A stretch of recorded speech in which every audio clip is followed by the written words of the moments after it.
I came from the mud. There's dirt on my hands. Welcome to Build an Iconic Life podcast. I'm your host, Chris Whitehead, and this podcast is dedicated to help you build a life with zero regrets by focusing on how you have everything you need to stand up, stand out, and live life on your terms. Let's dive right in. Hey everybody, welcome to another episode of Build an Iconic Life. I have a really good friend with me here, Meredith, and she runs a badass agency, social media agency called 424 Degrees, everyone. We're so hot. What I want to know is, where did 424 degrees come from? Oh, okay. Well, this is a story. So I was selling cars and it was like a super slow day. And my sales manager knew I wanted to start a business and get the hell out of selling cars. So him and I were just standing out the window waiting for the up bus to come in. That's what we call it in the car business, a bus full of customers. It never happens. So we were just standing there looking out the window waiting for the up bus. And I was like, man, I gotta get out of here. What should I name this company, this social media agency? I was like, I don't really want to call it like Meredith Soleau and Associates, because one day I want to sell this thing to like Auto Trader or Cars.com or something. So what should we sell it? What should we call it? And he was like, I don't know. It's got to be something hot. He was like, Google the temperature that paper spontaneously combusts. And I was like, oh, yeah, I love That's it. badass. It's digital. Like, this is awesome. So I like Googled it, and like, guys, keep in mind, like, car salesman, not scientist. Okay. And so I Google it, and it's like, Wikipedia is like, oh, the temperature is 424 degrees. And I was like, yeah, that is it. My lucky number's 8. Like 4 times 2 is 8. This feels like something from the universe coming to me. Like, let's do it. So like a year in, a customer is like, so where'd the name come from? And I was like, oh yeah, this is the whole story. And he goes, Meredith, that's not the temperature. And I was like, what? And he goes, it's 452 degrees. In fact, there's a whole book about it called Fahrenheit 452. And I was like, what? And so anyway, we're like so hot that maybe like once a year you run a newspaper ad, but like other than that, we've got you. And this is exactly what I know about you. This is exactly one of the reasons. Like, I met you, what, 2.5 years ago? I know, we became fast friends, didn't we? We did. We were at a networking event, and I was kind of leading the charge and speaking in front of the room. And you show up with your sassy self, and you could not be denied. Like, woman is in the house, y'all. Like, if she has a question, she will stand up and say, I don't understand what you're talking about, and you need to re-explain yourself.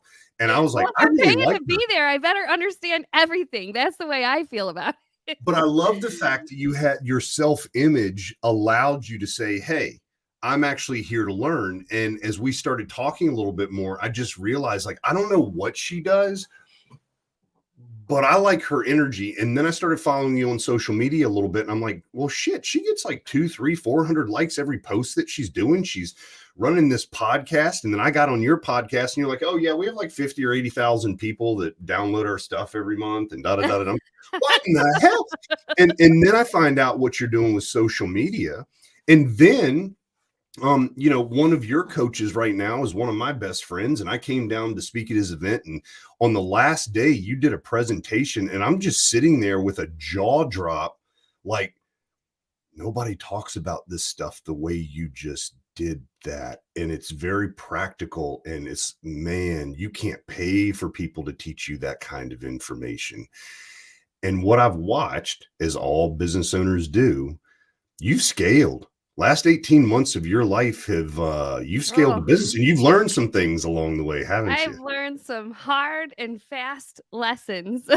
I've also learned how to be humble because at the start of the scale, I was unhumble, and now I have been humbled. But I think like that's part of being a small business owner, right? And it's just like once you start playing with bigger dollar amounts and having a larger team, like it kind of like everything shifts in your life. So that's what we've been going through the past 18 months. Really, we were just, kind of eking along, almost freelance status, right? Like my husband and I. And the pandemic hit and our business just went bananas, which I know was 3 years ago, but it started elevating at that time. And it was like perfect timing, because right before this happened, I had gone viral on the internet for something not good and lost some business for that. So, I mean, I've been smacked a few times along the way as a small business owner, but I think those lessons just make us that much stronger. And I think that it makes me more helpful to maybe other people who are up and coming right now, to be like, listen, dude, I've been in business 9 years. Only the last few years have been great. The last 18 months have been really sunny. And I still continue to learn lessons along the way. So, just keep going, I guess, is the point of it all. You can't just give up. I remember about 2.5, it might have been 3 years ago, we had a $1.4 million month, right? Mm-hmm. In one of my businesses. And that was the first time that had ever happened to me. Oh yeah, you're probably like, look at me. and we're collecting the money and everything's flowing through perfectly and the customers are happy. And my sales guy that's selling it, I'm like, I just found Jesus himself. Like, what is going on? Yeah. And then about a month and a half later, the clients are starting to call me directly and they're like, hey, Chris, I gave the $18,000 deposit, but I haven't been able to get a hold of, and I won't say his name. And I said, it's okay. I'll talk. He's real busy, I'm sure. Yep. And I said, hey, bud, you need to get the black book put together and the customer needs to see the design and we need to move forward. He goes, okay. Well, about a month and a half later is when the shit started hitting the fan, because he was selling jobs at cost. Oh. And I had already given him a commission. Oof. And we had already collected hundreds of thousands of dollars that had been spent to start employing people. They hadn't started the work, but it's getting them ready. And we have to fulfill it. And that $1.4 million month only cost me $400,000 of my own money. Exactly. And I learned a very valuable lesson. And so I would love to sit here like all the gurus and say, oh yeah, you just keep going from mountaintop to mountaintop. The truth is you find out who you are when you get thrown back down into the valley. Absolutely. And I'll tell you, I had a panic attack with it. Who doesn't owe 400 grand when you've never had that? And how am I going to find the 400 grand? And what are we going to do? What I'm here to say, and you saw this at Tom's first event, I came out on fire because the thing I'm proud about is that I never quit. Yeah. Every time I'm given a challenge, I'm proving to myself that I've got what it takes to overcome the new problem that I created.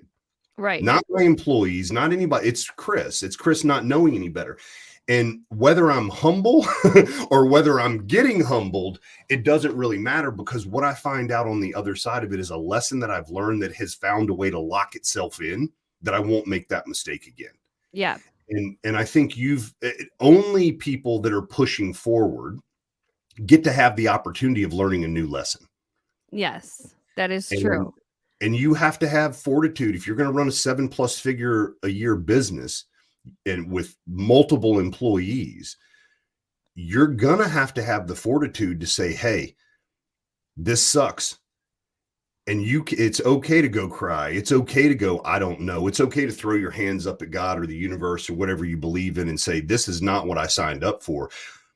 But the real champions in my world are the ones that get back up the next day and they say, I might not even attack this problem the way that I thought I was going to. I might go work out. I might go do this. I might take a little bit of time to clear the mechanism. And then they start taking action again. And that's exactly what you've done. Yeah. And that's how we help people be better, because everybody listening, Meredith runs hundreds of thousands of dollars a month through just one advertising channel called Facebook. Just one. Yeah. It's not like she's a little teeny player in the game. And it's not like she doesn't have a lot of experience, but 18 months, 3 years of fast growth, I know because I've been through it. Yeah. There's just shit you don't know. You couldn't comprehend that this part of the machine would break because it was working 3 months ago and it had worked for 3.5 years perfectly. Right. And you just, and so you have to adjust, and you still have to keep clients happy. You still have to keep employees happy. You still have to keep your husband happy. I know that one. I don't have a husband, but I have to keep Robin happy, and you have to keep kids going. It's a hard life, but it's what we signed up for, isn't it? Yeah, and I think sometimes when it gets really hard, I'm like, "Well, girl, you can just go sell cars again. You're good at that."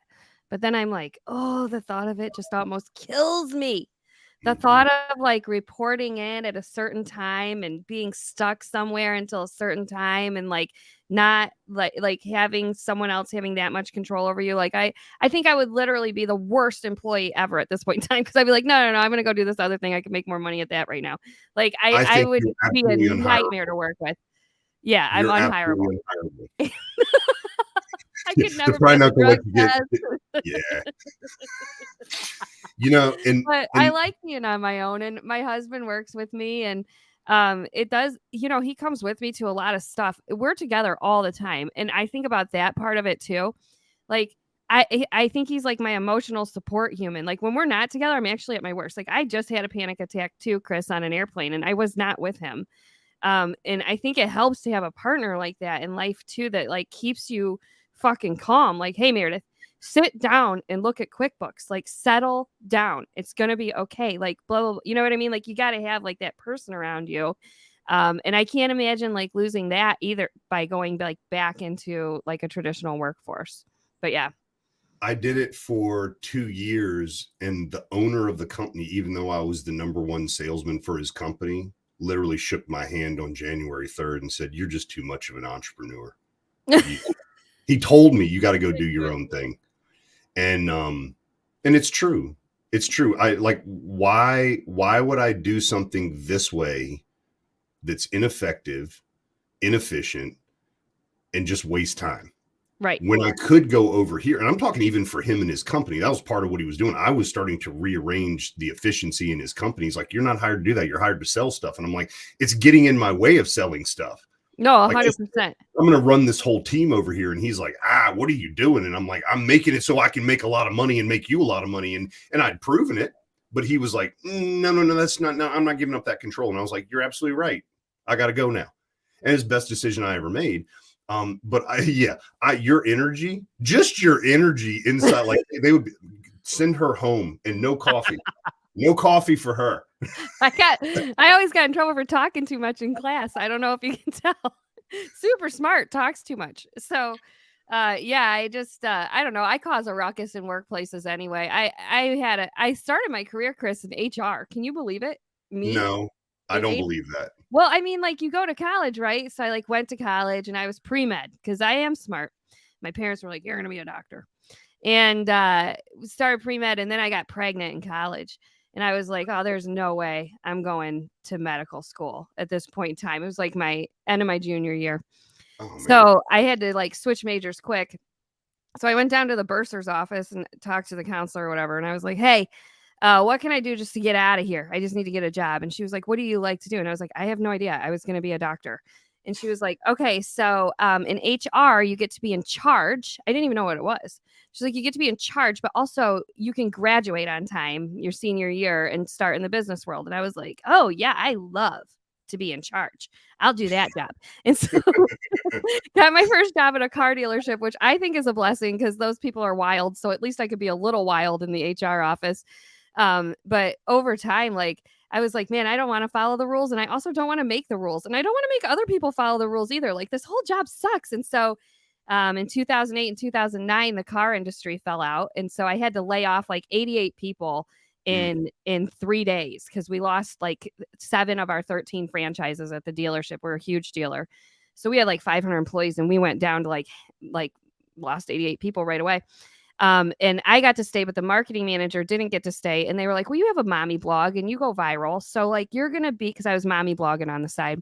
They're like, you're going to be our marketing manager now and HR manager. And I was like, okay, but I only know how to post things on Facebook. So like I was like the first one kind of posting cars for sale on Facebook, and the dealership's name was Ed Schmidt, and it was just when you had a person profile. There was no like such thing as a Yeah. Facebook page yet. So like Ed Schmidt had a person profile, and I was posting cars and selling them. And then I got asked to speak at all these car conferences because they were like, whoa, this is interesting. You're selling cars for $0 on Facebook. How are you doing it? And I realized right away, I was like, oh my God, I'm in the wrong career. Like immediately, I knew I was in the wrong career. And I wanted to start my own business, but I was so terrified of it because I didn't know, like, we needed 2 incomes in our house. And so I was like, I'm going to sell cars because I knew from running payroll that those guys were making 6 figures, right? So I was like, I could do this. I could sell cars on Facebook. And I did. I sold 15 cars like my first month on Facebook. I didn't even know how to talk about these pickups. I was selling Chevys. I was like, I don't know what the payload is. Let's Google it. And so like, but I was selling them. And now I know all about cars, but it's been a long journey, but I think like that's important to know about yourself. And it took me into my 30s to realize like I was in the wrong career as an HR director, and I never should have been in that office in the first place. Because at my heart, I'm a car salesman. I'm wild. I'm crazy. I got a foul mouth. And so I think like just finding who I was inside of a career kind of changed my life for the better because I wasn't miserable anymore. And I was allowed to be creative, and I was allowed to be loud, and I was allowed to like live my personality out through my career. Go back to this thing though, that like, and this is the interesting part to me, because I'm a lot like you, like squirrel, right? There's so many things that I feel that I was given as gifts that I could explore, and that was part. And I think there are a lot of people that are listening to this, like you go to college and you go for a general liberal studies degree, and so they give you a little bit of this and a little bit of that, and you're learning new things, and you're learning about new religions, and you're learning about economy, and you're learning about political and blah blah blah blah blah, and you're like, I think I want to be a little bit of everything. I need to be a little bit of a psychiatrist. I need to be a little bit of a politician. I need to be medical, da da da da da. But along the way, you said you started a mommy blog. I did. Because I wasn't making any money. I mean, I was an HR director, but I was making like 60 grand a year, and I was pissed about it. And the guy that had the HR director job before me was older, more experienced, but I was better than him, but he was being paid twice as much as me. So I just started like, you know what? I'm going to do what my best friend does. So my best friend, Brittany Gibbons, you guys can look her up. She was blogging, and she was making a very lucrative amount of money doing this, and she got asked to do a TED Talk, and she got 2 book deals out of this, and she became a New York Times bestseller. And I like to write, so I was like, okay, Brittany, I want to make extra money. How do I monetize this? How do I use social media? How does this work? And she taught me everything she knew. And she was like, listen, girl, I'm not going to waste my time on you, because people ask me this all the time. If you're going to do this, you have to put yourself out online. You have to be extremely vulnerable in ways you never thought you would be. Like, you have to talk about your sex life on this blog. You have to, if you want readers on it. And I was like, oh, okay, I'm going to do it. And I did it. And it was like one of the best decisions I ever made, because this was the start of social media. It was like, about 2006 or something. And I was generating all this traffic. We started podcasting very early on when podcasts first came out, even before the Serial podcast was released. But that was always like a second stream of income. But I just knew I could somehow transfer that skill set into the car business. And what I found out was I would make more money doing this for other businesses than I was making doing it as like an influencer myself, even though she had a huge audience from it. Mine just wasn't growing as fast, but I was growing these businesses rapidly because I was focusing on them. So that's where my focus was. So I shifted into social media management for dealerships. And like now today, we're one of the oldest social media agencies in the whole country because I started it so early on. And but yeah. You're shifting from everything you've learned. You shut down a podcast, and you can or can't. You don't have to talk about that. I can talk about that all day. Okay, well then hold on that one. Okay. Because what people don't know about me, and you and I talked about this on the podcast that I was on a year or so ago with you, like I'm a little bit of a feminist. Me too. Yeah, I know you are. I was raised by a single mom through several marriages, and just growing up being a white dude in America who's 6'2" and pretty strong. And I started seeing how everything favored me, quite honestly. And I like equality. I like to earn what I get. I don't like it given. The dopamine rush is completely different. But I started to really embrace the podcast you were doing, which is you're shutting that one down.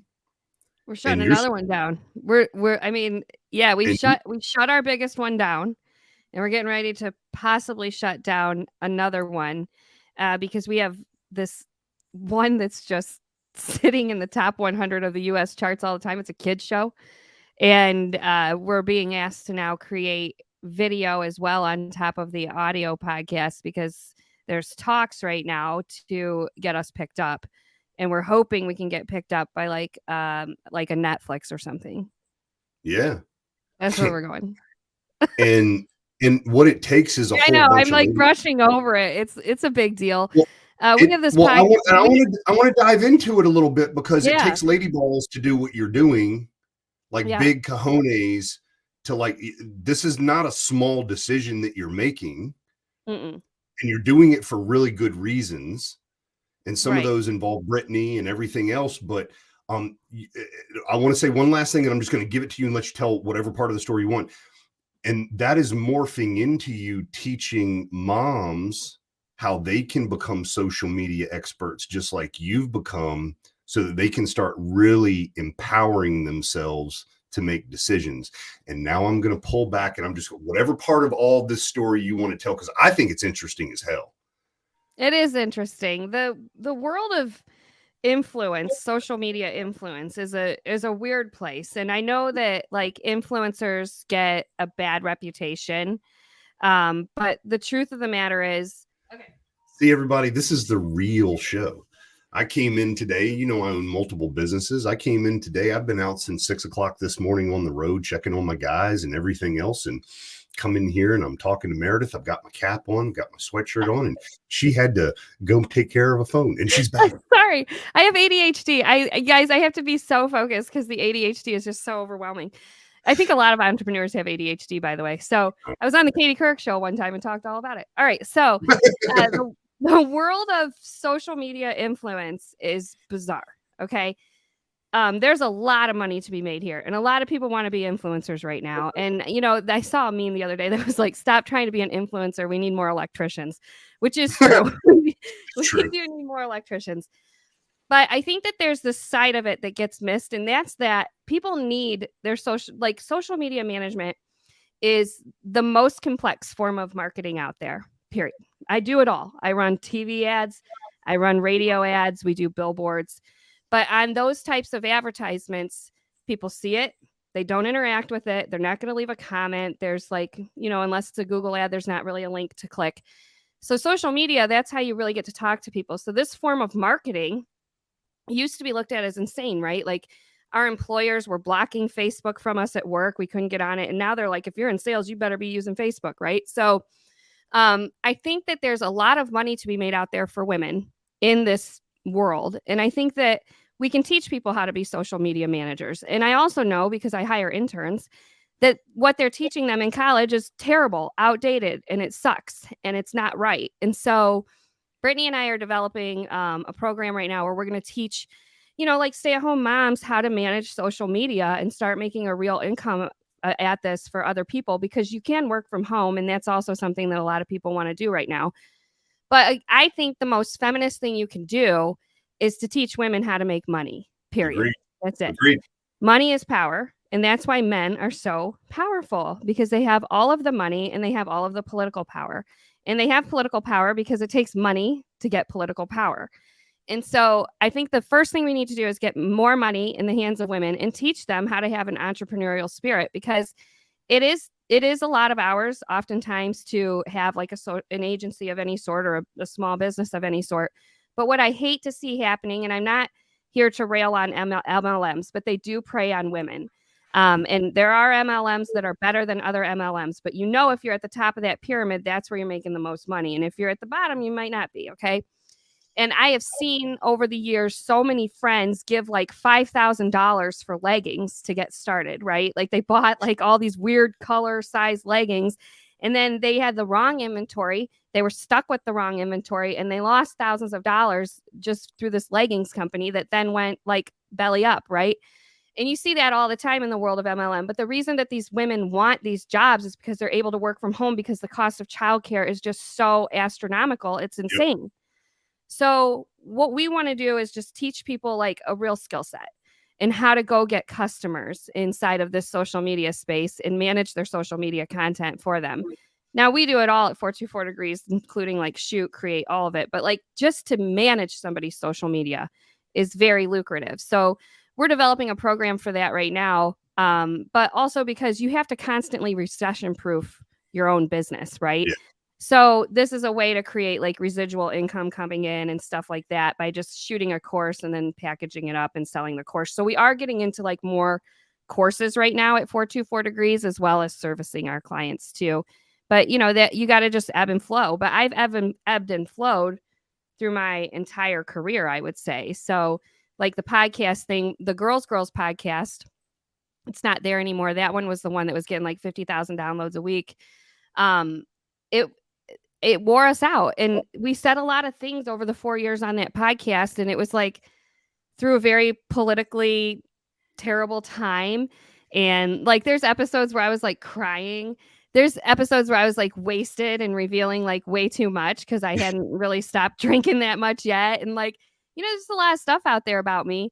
And people felt like they really knew me. And when people think they really know you, they think they can talk to you a certain way. And they thought they could talk to her a certain way as well. And with that type of like online social media influence comes hate. And honestly, Chris, we were just tired of dealing with it. Like the podcast did pay us a lot of money. We got a lot of super fun perks like travel and like cool things like a sleep number bed, like for free, like all this stuff was coming to us.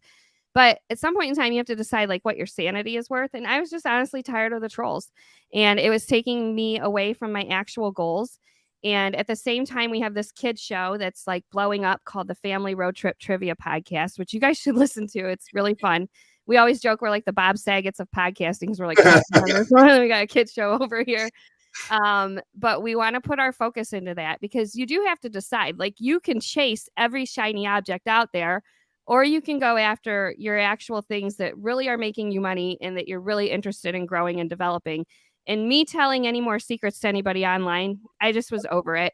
It's the same thing with the mommy blog. That went away. You can't find it anymore because my kids learned how to read, right? Like they don't want to read about potty training them. They don't want to read that, right? So like you have to think about what you're putting out online. And I wasn't too thoughtful about that over the years.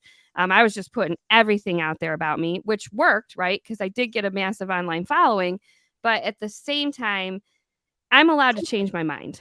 And I've changed my mind about how personal I want to be with people. And I would like a little more privacy at this point in time. And I think that also comes with the more you scale an actual company too. Like my political views don't necessarily need to be all over the internet. So I just decided I want to be more private, and I'd rather do this kid show. And I like reading the reviews from the little kids. It's like all like unicorn emojis, and they're like, "We love you," and it's just more heartwarming for me right now. And so that's just the direction we're going. We're just cleaning it up online a little bit. I've never, and this is just my personality type, I've always been more of a sniper and less of a run and gun kind of guy, like run down into the middle of the field and just start shooting guns. Yeah. Video games never worked out well for me that way, and neither is life. Like I like being on the fringe and taking my shot. And so I've never been one to really put all of my beliefs out there. But I do understand, you know, when one of the things that I knew that I could differentiate was my relationship with Robin. Mm-hmm. And it was very apparent very quickly, like we have some magic, and I wanted to share that.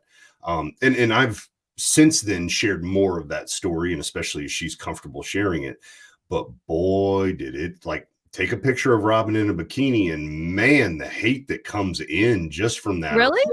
Oh yeah. That's just crazy. Yeah, people that don't even know us, or you know, even the event that we're getting ready to put out, like I'm paying that. This is sponsored advertising. And yes, it's showing up in somebody's feed, but instead of them taking the time to just move on and let it be, the comments that they leave is like, dude, you don't even know who I am. And the stuff that this is a scam. This is Amway. This is an MLM. This is, oh, no, it's not. But people that don't have anything better to do seem to have a really good time letting you know how they're better than you.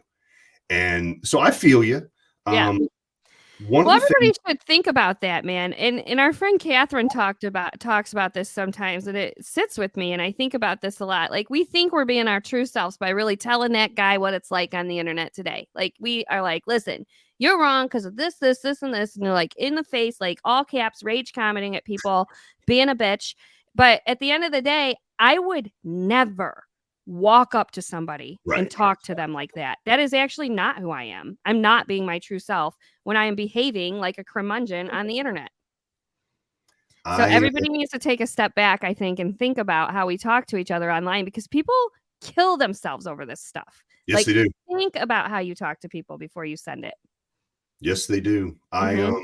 I literally put out a post the other day. I don't remember what it was, and I think it was our Porsche or something. I just took a picture of it and said, "This bad boy is almost as pretty as Robin," you know. And I'm honored that my iconic license plate tag is on her car. And the first comment was, I think I want to kill myself." And my response to him is, "You need to talk to a professional." Yeah.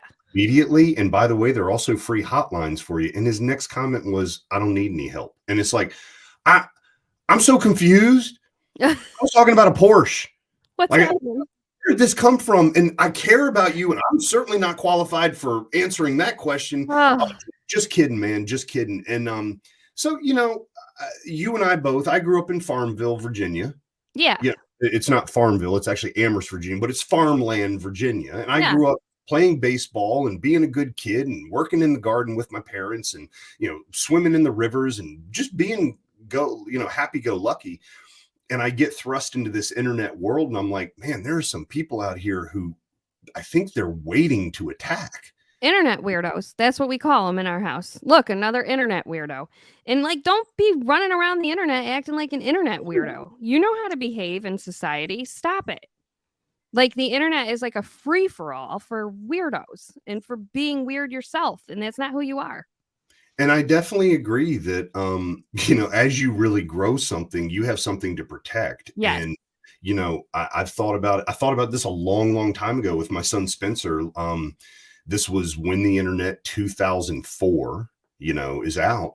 And I have a picture of my son that I put on a business card, and it's him in our outfit, and he's holding up his hands. He's got big ear protection on, this cute little blonde curls, the whole deal. And I'm like, hold on a second. I'm letting people know that I have a son that is young on my business cards, Yeah. online. They can find out where I live. Ooh, that might not be the smartest long-term play. And that's when I just started going, hold on, there's a procedure I need to walk through. You've Yeah. played it on a much bigger scale, Mm-hmm. and you've decided it ain't worth it. You The can money change ain't your worth mind anytime, folks. Well, I mean, we made a lot of money. The money was fun, but it's important for me to maintain relationships with my children and not have them reading a mommy blog about mom struggles. Like, it was hard when they were little, and that is relatable to a lot of moms, but also like kind of a kick in the teeth to my kids, right? Like, hey, but so I just, I want to maintain that as they get into their teenage years or whatever. So that's not important to me anymore. What's more important is maintaining that. And so I just hit delete on the whole thing. Like, you can do that. You can do whatever you want. You can change your mind. You know what you can do, Chris, that not enough people do. You can delete your fucking post. You can just delete it. Yep. At any time. Instead of having all the hate and all the pile on and whatever went sideways and whatever you were trying to talk about online that you didn't expect, just delete it. You know what? Because is it worth the turmoil of every notification reading another hateful comment about you? No, absolutely not. Your mental health is the most important thing. Maintaining the relationships with people you love is the most important thing. I couldn't agree more. Robin put out a post about Wicked Prissy. She's starting up a boudoir photography thing. Yes. And it's all about women empowerment. And I'm a dude. So number one, I'm getting photos all the time. And like, is this good? And I'm like, I don't know. Keep sending more. I'm Yes. happy. Every woman that I've mentioned it to, they're like, oh, I would be interested in that. Mhm. But we're gonna put the twist on it of like, hey, you're beautiful just how you are. Let's show you that. And that's a good message coming into Iconic too. But for her putting just a few photos out, the shit that people are saying in Massachusetts and Boston that we don't even know, they don't even have a picture on their profile. It's just the Boston Red Sox or something, and they're saying this, you scuzzy woman, or you did it, and no, that doesn't affect me because I've been through it for a while. But she'll just randomly 3 days later start this conversation up, and I realize that thought's been just bouncing around in her head. In your head. Yeah. And it's like, damn, man, that's I've tough. let strangers ruin vacations. Mm. Like, we'll be on vacation and we would have put a podcast out, and, you know, I have to deal with all of that from something I said in one throwaway sentence on a podcast, like standing in line at Disney World. Like, you can't serve two masters, and you need to be present in your life where you need to be present. And so you have to make decisions around what's important, feeding the internet troll or just saying to hell with it. How, I agree with you 100%. How did the transition with you and Sean for him to back you up the way he's backed you up, to really let you be the lead? Like, I'm very impressed with the man. Yeah. Because I know you, and he's impressive. Yes. He's impressive. It takes an impressive man to be married to me. So. You are a ball of energy, and he just like, I've even seen a couple of your short reels where he's just kind of like, hey, I'm just eating a sandwich, man. Like, giving high five. He does whatever I want. Well, okay, so he used to call podcasting. He never liked the blog, just so you guys know. He hated it the whole time. When we started podcasting, he was like, this is an expensive hobby. Now, he thought we were funny together, Brittany and I, and he liked it, but he kept calling it our expensive hobby because it is expensive. You know, we're buying equipment and all this stuff and renting studio time and whatever. And he was like, this is, I don't know what you're doing. Like, it's also very time consuming. And I was like, you wait, it's going to take off. And then when it started taking off, he was like, okay, I like it now. But like, same with like working here. I think he sees the agency as more real maybe than the podcast stuff and all of that. He sees that as maybe secondary income, which it financially is. But he, you know, he hated his job. And so 6 years ago, he was working at a steel mill in the office buying steel. And his clients were Ford, General Motors, and Chrysler. And it was super stressful to place these orders for these huge corporations and deal with shortages or whatever. And one day he came home from work all pissed off, 40-minute commute each way, and was like, I just don't understand why you get to do whatever you want in your life and I don't get to do whatever I want in my life. Like, you get to change careers because we have this job of mine, but I never get to do that. And I was like, whoa, what do you want to do? And he was like, well, maybe I want to work here with you. And we were going through turnover because I was having a hard time finding somebody to do what we do. And I was like, okay, let's give it a try. So I let him try it. In the first 90 days, Chris, I was like, oh, there ain't no way. In fact, we're going to get a divorce. Like, this was my worst idea I've ever had, to just go with the flow. Like, this is a bad idea.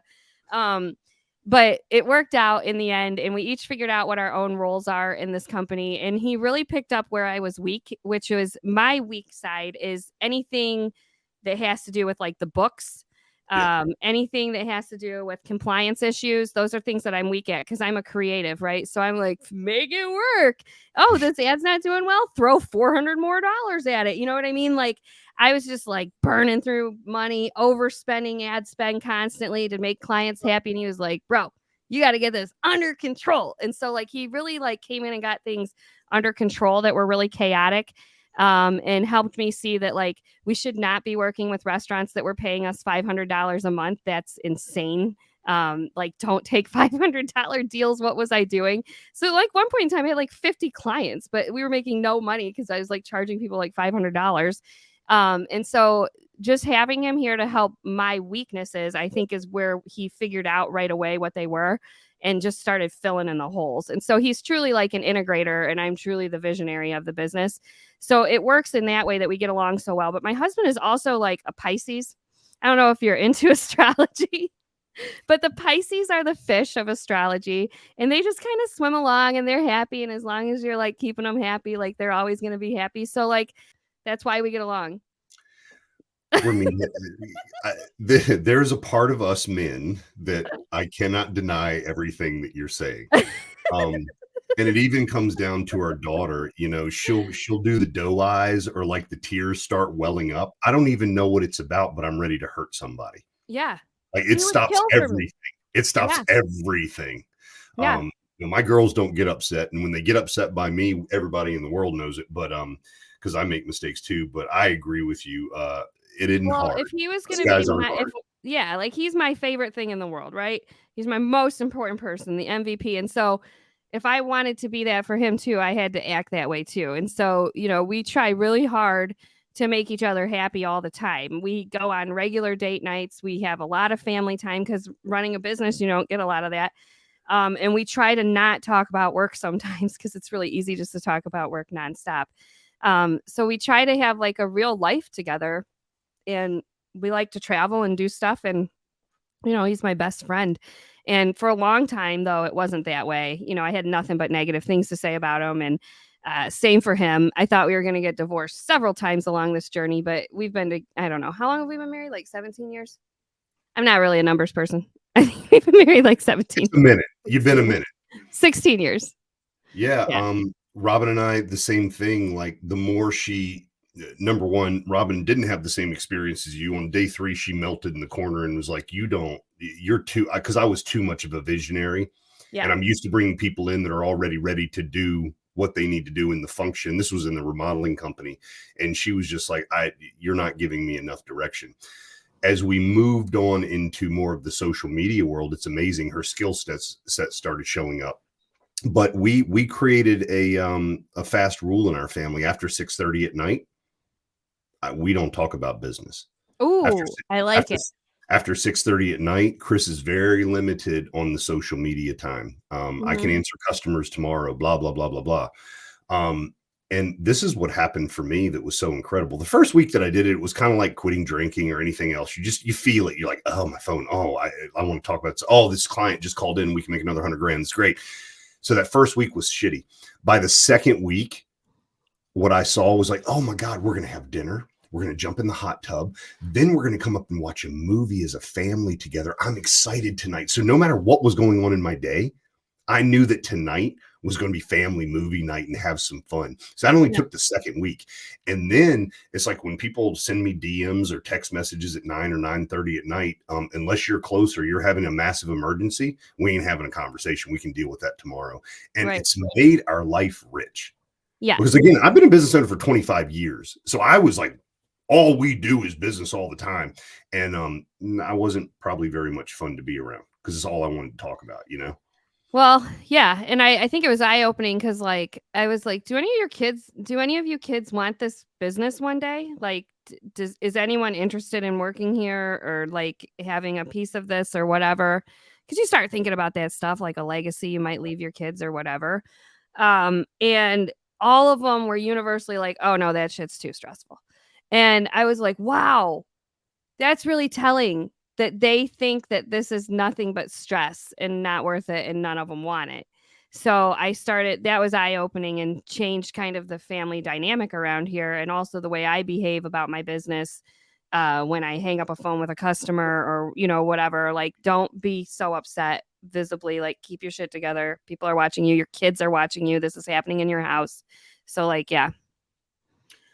I want to close down for today. Would you be willing to come back sometime? Yeah. All right, cool. I like talking to you a lot. Okay. I want to know 2 things. Thing number 1 is, do you have your core values established in your family and your business? I do in my business. We have not in our family. Okay. And thing number B is, people need to connect with you because you're not a guru selling stuff to make money. You over deliver on everything you do, and you have a new project coming out. You mentioned it earlier, and I want you to just kind of end talking about that and how people can reach out to you if they want to and learn more. Yeah, we're creating Agency in a Box. That's what we're calling it because that's what we just started calling it, and that's the name it's going to be now. So you can find me. I'm the only Meredith Soleau on Facebook. My last name, though, is spelled weird. It's Soleau. I'm the only Meredith Soleau on social media. Find me wherever. And my company website is 424degrees.com. So you can find us there. Now, this program isn't developed yet. It's probably going to launch in May. So if you're interested, just send me a Facebook message or whatever, and we'll put you on the waiting list for it. But other than that, we do social media management and content creation. So we're like a done for you package. You don't have to touch anything. We do it all for you. Packages start at $3,000 a month, and we'll handle it for you. And we work nationwide. And, we do really, really well in the skilled trades industry. And of course, car dealers are our bread and butter. We know that's the language we speak. So if you're a car dealership listening, please reach out to us. Yeah, you're really, really good at it too. It's funny, the more and more we've started interacting, the more and more I start seeing the shit that you're putting out there. Not shit in a bad way, but it's like, and here's another ad, and I know exactly who wrote this one. It's really cool. And you're working with some major players. It's not like small little people. No, we Chevy's Dealer of the Year is our client, Les Stanford Chevrolet. It's home of Ali Rita. He's the Guinness Book of World Record holder, most cars ever sold in the history of the world. That's one of our clients. So like we're out here hustling. We're working with some pretty big players, and we're having a really good time. We've worked with a couple Fortune companies, but I really like, I like a roofer. I get it. I can generate roofing leads all day long. So I like that kind of work too. It's beautiful. So end on this, and we'll put your links in the verbiage that we put out there. What are your business core values? Well, at 424 Degrees, we know our worth. So, number one, we show up.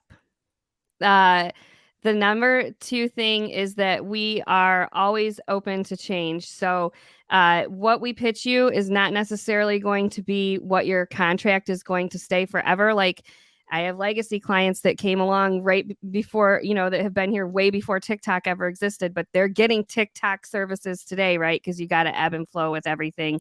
And we really we think that results are sales. So results are client sales. That's it. Nothing else. I don't give a shit how many impressions we can make for you. Did you sell XYZ? Where are we at? WORT. Teamwork makes the dream work. So we check our egos at the door. We have a pretty specialized team. So we have photographers, videographers. We have a guy that just runs ads all day long. So these people have to work together, and they have to be able to communicate together. And then we believe in hard work. So we believe in hard work above all else. We're a blue jean agency. So I'm not going to show up in a 3-piece suit to try to impress you. We're going to show up in jeans, tennis shoes, and we're going to work hard for you. And that has literally been my experience watching you work with some of my clients, watching you work with some of my friends. You above and beyond doesn't even come close to describing the amount of care that you take. Like and from being a business owner for so long, it's so awesome when someone else that you hire to do something cares at the same level you do for your business. Like you take ownership over every project that you're a part of. That's probably the number one thing I've seen about you. Yeah. I mean, it's important to me that people say nice things about us, because we always joke we're the agency that's never had to advertise for themselves. Now we run a little bit of ads. But for the most part, the bulk of our business has come from word of mouth from our other clients. And I understand how important that is and how important these relationships are. But I also have a handful of clients that I know I can call on that will bail me out of anything. And that's very important to have those kinds of relationships with these people, because we spend so much time on your accounts and we have to communicate with these people so often every day that we need to have and maintain very close relationships with them, because we become a part of your team. And so it's like, you don't have to hire a full-time marketing person. You can just hire this agency instead, and they've got tons of people that will help you on the agency side. So we really value the relationships that we keep. And we're very picky about who we work with for that same reason too, because I can't have an abusive client being mean. We're a team of women, mainly, besides my husband and my son. But we can't have people beating up on us either. So what is the number one thing that you would like to leave everybody with on the show? You have something on your heart to say? I think the number one thing that I want to tell people is to please be kinder to each other on social media. So if you take nothing away from this today, I want you to think about how you show up in people's comment section and how that could rattle around like it did with Robin in their brain for a few days. So be kind to each other. Like, you don't have to argue with anyone ever. Actually, you can just scroll by. You can scroll on by. It's so easy, isn't it? It's just so easy to scroll by. Just scroll by. Everybody, this is Meredith Soleau. She's a great friend of mine. I highly recommend her services because she actually produces results. It's not just about we'll give it a shot. And we're going to have her back on. And until then, you know where you'll find us. We'll be in the trenches. Take care, everybody. I came from the mud. There's dirt on my hands. Strong like a tree. There's roots where I stand. Hey friend, if you enjoyed listening to this podcast, please leave a review and subscribe to catch future casts. If you really enjoyed this episode, make sure you share it so others can benefit from it as well. I'll see you in the trenches. Try to catch me howling at the moon.